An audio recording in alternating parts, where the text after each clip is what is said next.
嘿，各位，你看过下雨天的芽庄吗？当夜幕低垂，大雨落下，平时热闹的城乡塔广场被这场雨瞬间按下了暂停键。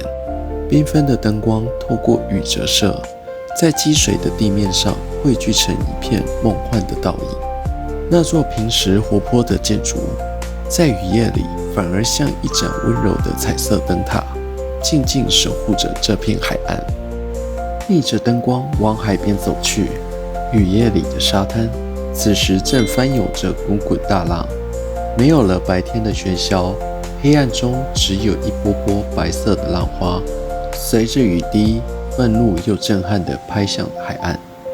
这时候听着海浪与雨声交织，看着眼前的狂风巨浪，反而有一种说不出的治愈与平静。